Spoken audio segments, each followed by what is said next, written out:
Yesterday's Super League launch of the inaugural World 9's tournament. Today it was the turn of the Australian Rugby League to unveil the World 7's extravaganza. In a season where league fans will for the first time have a choice of competitions, this morning's launch brought the loyalist ARL troops to the Sydney Football Stadium. This year, the 7's, which kick off on Saturday, February the 8th, will comprise 24 teams, among them a strong USA lineup, which includes former Pittsburgh Steelers NFL star Jermaine Johnson. Johnson boasts a stunning 10.18 seconds for the 100 metres. Through running races like that and competing with such a talent level as Carl Lewis and Leroy Burrell and Dennis Mitchell and those guys, I really, started to hone in on some things and build my my sprint capabilities. Johnson's already signed with Parramatta for this year, but before that promises the Americans will be hard to beat in the 7's. We've got a big, strong, fast team, but we also have a lot of guys that like to get in there and mix it up and eager, to play some hard-nosed ball. Former Australian Test player Craig Salvatore will coach Italy. We've got an exhibition game against Lebanon at Marconi Stadium on the Saturday night, pre-heading one of the Marconi soccer game matches. I think it's against Canberra, so it should be a bit of fun, and it'll also give us another insight into the side, see how they play, and hopefully put us together something for the 7's the following weekend. You won't be poaching any of the Marconi players for the World 7's? There is a player who plays for Marconi who used to play rugby league, one of the North's lower grade sides, but out of that, no, at this stage I don't think so. The ARL also today unveiled its new theme for the Optus Cup. The marketing program will be centred around the slogan, "It's my game." This is the slogan that's about to bombard league fans and hopefully win back their loyalty.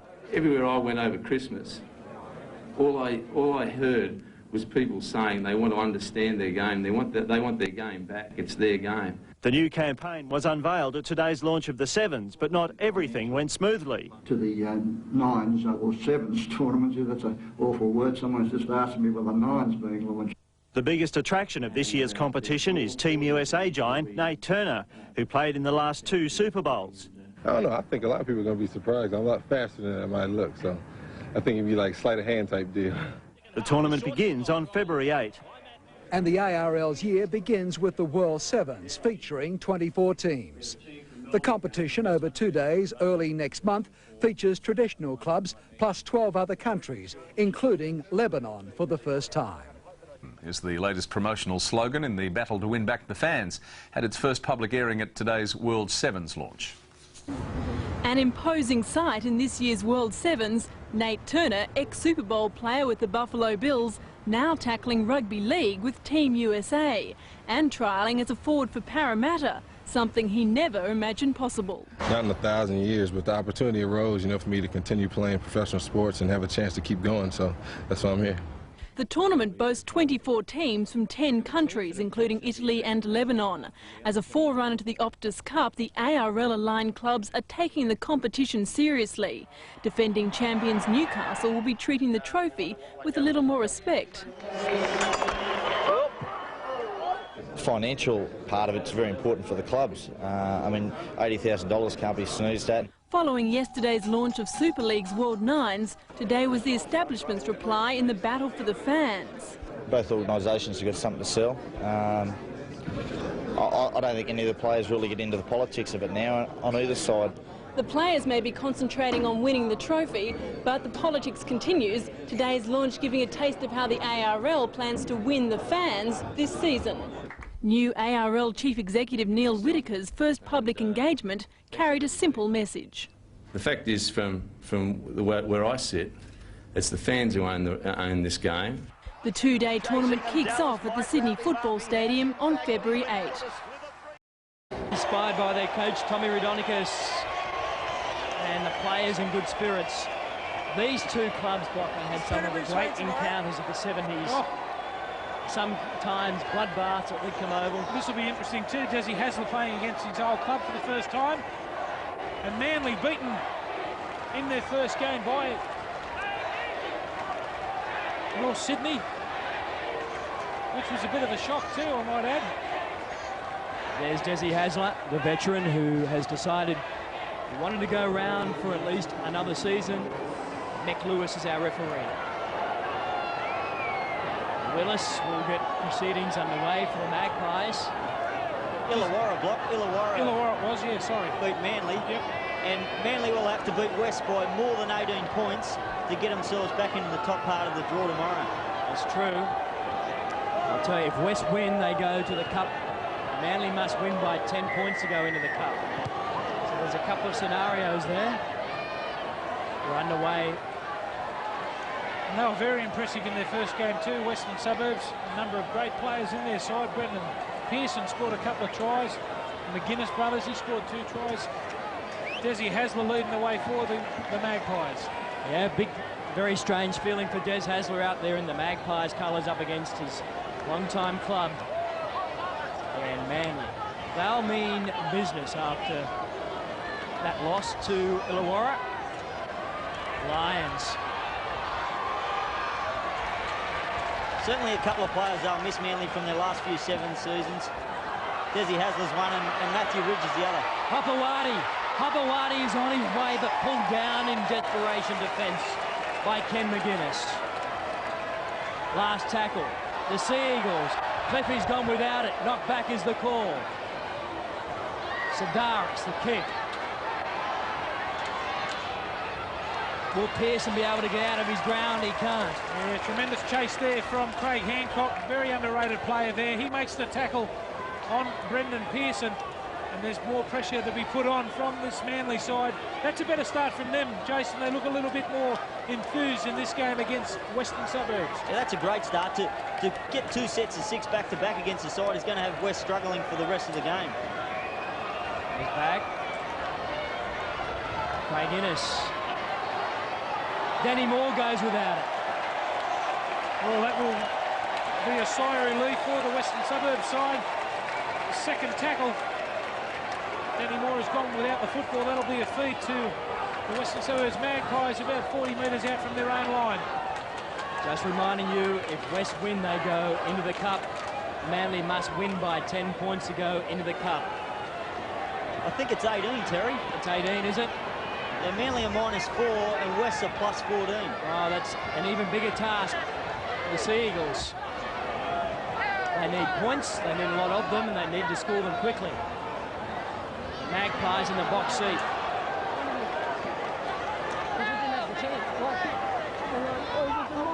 Nil all the scoreline. Through the hands. Willis. Who works so well with this man, Pearson. Play on is the call. The chase is on. The Magpies will score. Great play by McGuinness. Well, he just hasn't got enough speed, has he, young McGuinness? Unbelievable pace shown there. Lucks of fortune again for the Magpies. A loose ball on the inside from Brandon Pearson. The ball went to ground. Here it is. He tries to beat Gardner on the outside. The speculator on the inside. The kick through from McGuinness. And have a look at the speed of this young fellow. Kevin McGuinness, he kept it on the toe. He knew what he was doing. And then he absolutely scorched across the turf to get to the ball. Great try.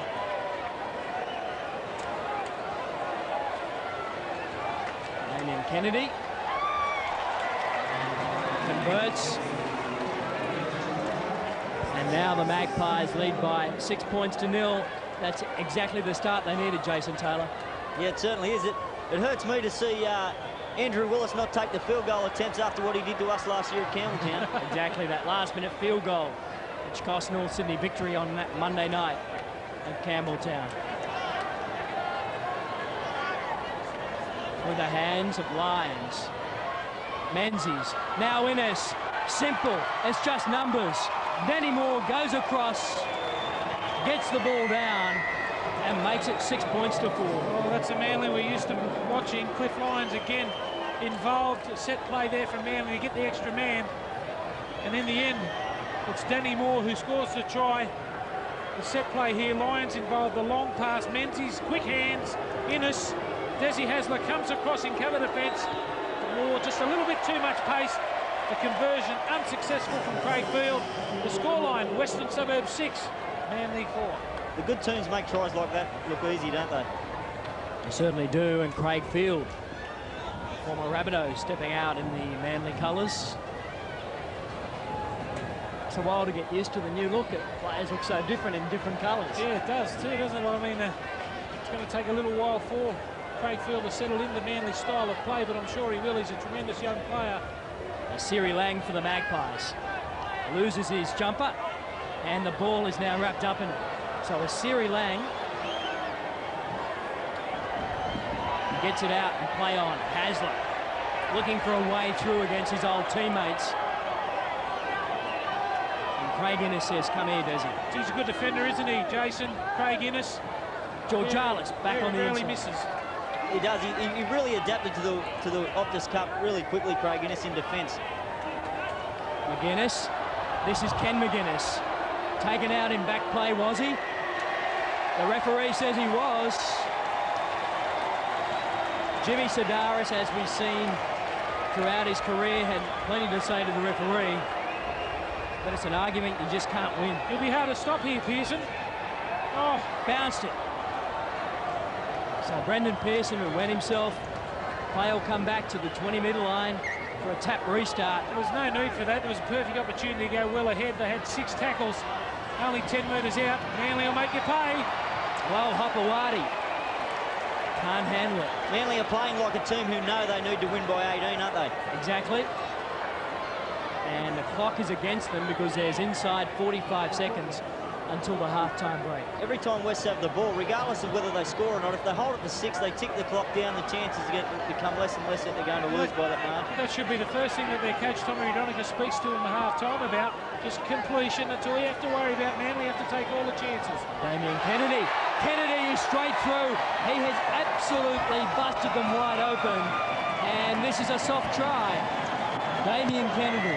He reminds me of Les Boyd. The young back rower with a big future. He skipped out of the tackle, the attempted tackle there from Craig Field. He went low on a much bigger player, just skipped out of the tackle. Very powerful in the legs, Kennedy. And a tremendous try to that young man. Western Suburbs in front. And the conversion successful. These points are all hurting Manly's chances of making it to the Cup. Here it is, what Jason Taylor and I were speaking about a little bit earlier, about you must be able to tackle one-on-one. And then we see Craig Field just couldn't handle the much bigger player. The Magpies, there's coach Tom Raudonikis. He'll be right in their ear, Jason Taylor. He won't let them back off one iota.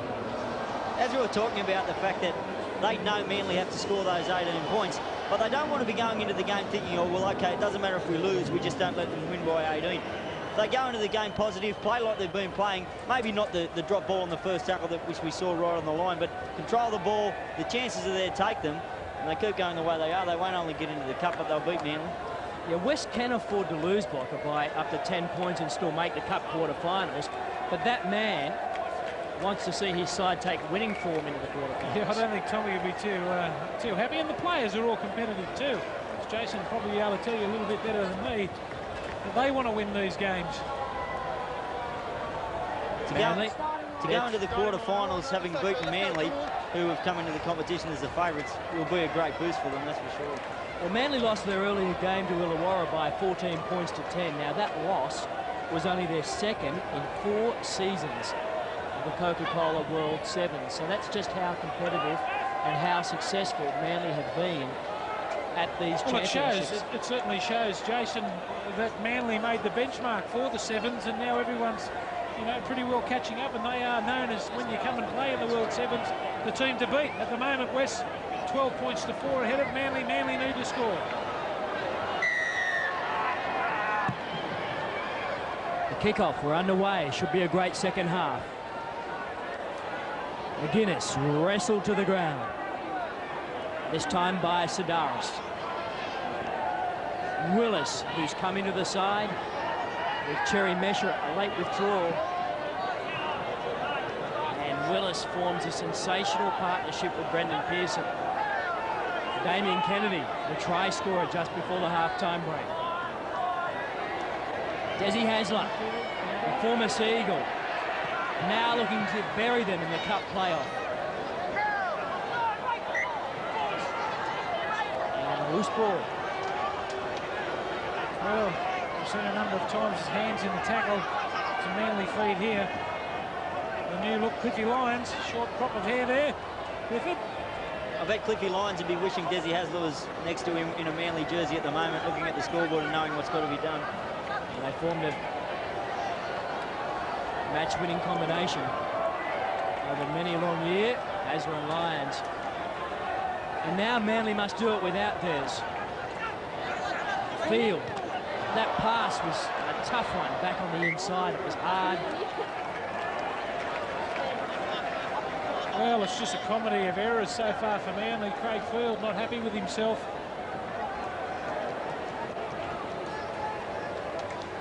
And it's going to take Craig Field quite some time to fit into Manly's pattern of play. They're three-time champions at the Sevens, Manly. Very hard to fit in with the number 7 jumper too, I could imagine. I mean, Jeff Tooby, one of the greats of our game. Won't give it up easy. Here goes Hasler. Steps and pass it to a Manly player. He's called for that, Hancock. Desi, I'll mock you. Bit of a brain fade by Desi. Innes. Hopewadi.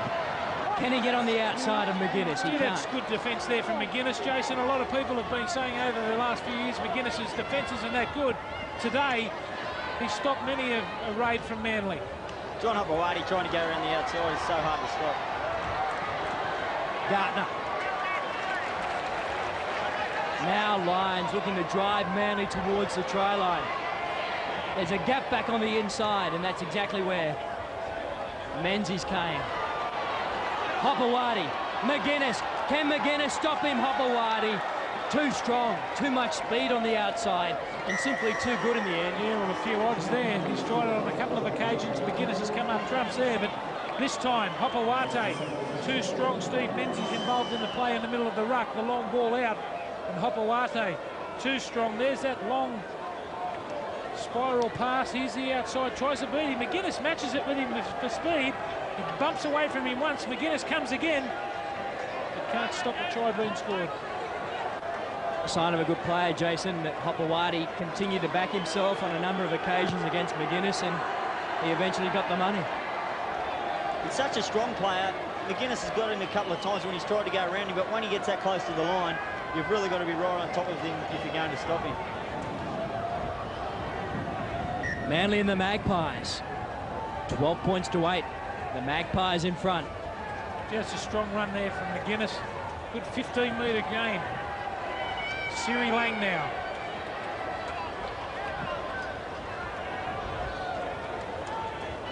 Willis a dummy half. Through the hands. Georgialis, the little kick. The chase is great by McGuinness. Try. No try. Manly got there first and forced the ball. It's a line drop out. This is another opportunity for the Magpies. Let's see what they can do. Short kick off. It goes the 10. I thought Hancock got his hand on the ball too quickly inside the 10. And now the Magpies back on the attack. Pearson. Unstoppable. Pearson backs himself, and why not? Jason Taylor, how good is this bloke from 10 metres out? I've seen him do it in the 13-a-side game. No problem, backs himself from dummy half there. Power to burn. He's very strong on the legs. He's very good at hitting a gap at any time. He runs off Paul Lenmack a lot in the 13-a-side game, and he's very hard to stop. If it's one-on-one or even two-on-one at times, he goes through the tackle. Brandon Pearson has been in great form so far in the Sevens, picking up 3 tries in the earlier game. Well, I think he's destined for bigger things in our game. I think he's got representative player written all over him. I know he played for country last year, but I think he can go higher than that. Damien Kennedy with the drop conversion is successful. And the mighty Magpies, they stretch that advantage now. And Manly very quick to counter-attack. Great work. Sodaris trying to get the ball back to that try-scoring machine in Menzies. But it was to no avail. And they withstand another raid to the Magpies. I didn't get to see much of Manly's earlier game, but it seems to me that Steve Menzies is quite content just to catch and pass the ball. We know how good he is getting it under his arm and taking them on. I'd like to see him do it a bit more. 18 points to 8. The Magpies in control of this contest. Inside the final 90 seconds. Kennedy back for Pearson. Always a willing worker. McGuinness, a great pass off the deck. Razzle-dazzle stuff by the Magpies. McGuinness again. Lomamenko pulls up, goes back. And he's flung to the ground by Denny Moore. These have been impressive too, the Magpies in their both games. Hazard keeps the ball alive. And Kennedy so close to getting through that gap. Last tackle for the Magpies. What are their options? They go to the veteran in Hazard. Decoy runner on the inside. Chip ahead. Menzies was well positioned. He read it beautifully, didn't he, Stephen Menzies? Here's Manly on the counter-attack. There's numbers out here for the Magpies. Hopewadi gets around his man. Lang trying to cut him down again. The ankle tap is a beauty.